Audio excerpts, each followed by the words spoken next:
breakup and what's going on. They wait until they have to, till they're forced. And then this caused me to think a lot, right? And I realised there's no desire in being forced, is there? There's no desire in it. It's like you get to a point and you go, now I'm desperate, I've got to do it. But that's only because you're getting forced into the position. It's like, I'm dying of cancer now, and I've got to deal with the emotion that caused my cancer. That's the mentality, isn't it? The thing that I'm dying of, or the thing that's desperate, my relationship's breaking up. Now I've got to deal with the fact that I've treated my wife badly. My relationship with my children, they're becoming demanding little brats. Now it hurts me because they're demanding all my time and energy and effort. Now I've got to deal with it. Not before then, but when it's desperate for me. And then I realised, wow, it's so selfish. It's just so selfish that we wait and wait and wait and wait until the point of desperation. And then we go, please God help me. Oh, why isn't God helping me? Oh, I want to know now. You tell me. We think we find somebody who can educate us, and we go, now I demand your time to tell me. And this is all a continuation of the selfishness, you follow? And I realised, look, the average person, this is what I was like. And I was a person who was quite self-reflective. The average person does this on automation, And so I'm going, okay, there's no desire in that. And once I, was feeling about my relationship with God, so by this time I'm 40, I'm thinking about my relationship with God, and I'm going, for it to work, there's going to have to be some desire in it. There's going to have to be some passion on my part in it. That also means that for me to deal with my addictions, there's going to have to be, if I want to do it while I'm on earth, not just do it when I'm forced. Because if you do it with your force, it's going to take you, on the average, probably 300 years to deal with your addictions. If you're forced. You mean through the law of compensation, grinding you down? Yeah. On the average. Some people take longer, up to 1,000 or a couple of thousand years, and other people shorter, but probably the average is around 300 years or so, if you're forced. And also, if you're forced, there's no heart in it, is there? It's sort of like, oh, I've got to do that. Now I've got to do that because I have to. Go and do this, I've got to do that because I have to. Oh, Mary's forcing me to deal with the fact that I treated badly. Oh, I suppose I better do it, because otherwise I'll lose Mary, And none of them are good reasons, are they, really? And then I realised, well, if I really want to do things God's way, I have to get to the stage where I want something before I'm forced. I want to deal with the thing before I'm forced by a circumstance to dealing with it. Now, to do this, to do it properly, I'm going to have to discover the thing that I need to deal with as much as I'm possibly able to, and then I need to put my energy and time, and particularly my emotional work, into addressing it. That's what I'm going to have to do. I'm going to have to first recognise what the problem is. And it might take years to recognise a problem. In my case, it has taken me oftentimes years to recognise the problems. It has. And then I'm going to have to put some emotional energy and thought and time into actually developing a desire to deal with it to the point where I want to deal with it, and then actually taking the time to deal with it. And that has to become a priority in my life. Now I'm driven by desire to progress, not by pain. So, emotionally, what was your number one goal? Was it to have the relationship with God? That's what drove your sincerity, right? Yes. of course, there are times when there's things you didn't even know about, and all of a sudden you start to feel some pain in your body, or you start to feel like constricted somewhere emotionally or physically, or you're starting to notice a relationship, not working very well, or friendship not working very well, or something like that. So there's these times in your life where you do start to realise something that you didn't realise before. Now, of course, you can't address anything you don't realise. You have to first have a realisation in order to address it.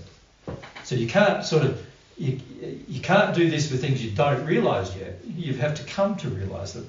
But one of the things that I started to realise after I started developing my relationship with God is that God wants to tell me what they are. And also the law of attraction is quite obvious as to what things are. So this caused me to make more notice of the law of attraction and also pray more, so that I could hear, be more emotionally open so I could hear what God's saying is a problem. Does that make sense to you? But also want to know it and want to hear it, but then also looking at my attractions, what I attract. The law brings me attractions based on my condition, and I need to look at those attractions. What are those attractions? And this caused me to look at things and go, so over time, this is how I've recognised that I don't have enough love of self, for example, because initially I thought, I didn't even think of it, to be honest. Didn't even think of love of self as a thing. But over time, the way people would treat me was usually quite bad, even though I shared my time and energy and effort and very rarely treated them badly. Often they would treat me quite badly, and I'm going, well, why is that happening? And then I started realising I don't have enough love of myself in these situations. So this has caused me to realise something that I didn't know before. Right? And then, because of my relationship with God being number one, I want to deal with it now, not put it off. You see, you think of the average relationship, for example. Let's say Mary and I are in a relationship and we're married, which we are, of course we were married 2,000 years ago or so.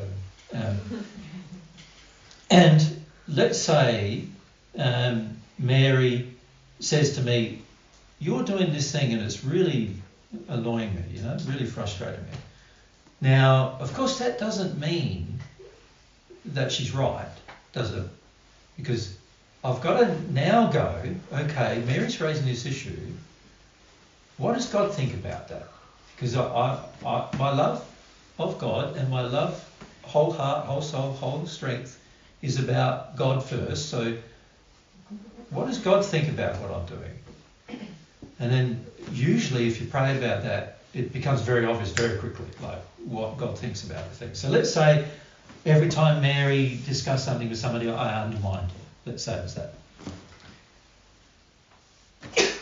What I do then is I go, right, Mary's raised an issue. What does ethics say? Well, if I was being undermined by Mary all the time, how would that feel? So that'd be one thing I consider. Okay, that wouldn't feel good. When do I undermine Mary? Is it all the time? Well, if it was all the time, that's not good. Because there's times when she must be doing the right thing, and if I'm undermining her all the time, that's not good. When I say undermining her, criticising her actions in some way or something like that. And then I go, also, what is my motive for criticising Mary's actions? If my motive is to change Mary, then I'm out of line, because Mary has her own will. She's got to change herself. So my motive to change Mary would be out of line. That would be out of line with God. So I first check all the boxes about all the things I already know, that I've already learned. And then when I still can't find the answer, right? So in this time, obviously, I'm still praying, but now I have to focus more on my prayer, because now it's something I don't know about. Now it's something that I don't know whether she's right or wrong on. And therefore, I don't know whether, I know it's hurting, or she feels hurt by it, but I don't know whether she's right or wrong with regard to her feelings. So now I've got to ask. Now I've got to find out from someone else who's in a more loving condition than myself. And from my experience, the most reliable person, of course, of that is God. So you got to ask God, well, what's going on? Now, usually the answer comes to be Mary, yeah, you're wrong. Okay. Like, I'm wrong, so now I've got to work out how I'm wrong. I've got to develop a desire to know how I'm wrong. Because it's one thing for God to say you're wrong, which God can do quite clearly, very clearly actually. It's another thing to know how. And even for you want to know how is another thing. So I have to develop a desire to know how I'm wrong, right? So, you know, this is the kind of thing I'm sort of, I pray about that a lot. I talk to Mary more, like, God's told me I'm wrong. Mary obviously can feel I'm wrong. So what does Mary feel about it? Like, does she, when she has the feelings, what does she feel? What does she feel the feelings are, might be in me or whatever? I need to go through all of that as well. Like, I need to do all of this as a process of self-reflection. Now, Mary may raise that thing, and just as a very offhand, minor thing. Now, the average person in a relationship, when their partner raises a minor thing with them, the average person does what? Just completely dismisses, ignores it. Yep. And the only time the average person in a relationship listens to anything is when it's desperate. Right? Now, I've learned through this prior experience is that, okay, waiting till desperation is selfish. And I'm definitely wrong then. I'm definitely wrong if I'm waiting to solve an issue by getting to a point of desperation. I am definitely out of harmony with God's love then. Because if I'm in harmony with God's love, I'd want to solve it. I wouldn't want to delay. I wouldn't want to put it off. And I have a comment there, like, I understand what you were saying about desperation, which is sort of the way most people experience desperation. But it also feels to me that once your desire, your loving desire grows,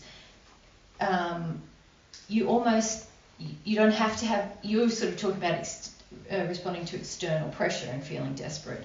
But if your loving desire really grows, or your sincere desire grows, it feels desperate even when there's no external pressure, doesn't it? Not really. Or no. like it feels urgent? Is Urgent, that the right word? urgent That's is the what best I way mean. of putting Yeah. it. Yeah. Not desperate, urgent. Urgent. It's sort of like, no, this is an issue of love that's out of harmony inside me. And to my mind, if I recognise one, it's urgent, I address it. I need to address it, right? And sometimes Mary and I have got a lot of pressures and different things going, like with the prep for this trip, but you're gonna have to put a priority on dealing with the problem first, right? So quite often I say to them, we need to get a couple of days away from people. I need to deal with this problem, this problem that I can notice in myself that needs to be addressed. Because if I don't, it's just going to get worse, right? And I don't want it to get worse, I want it to get better, right?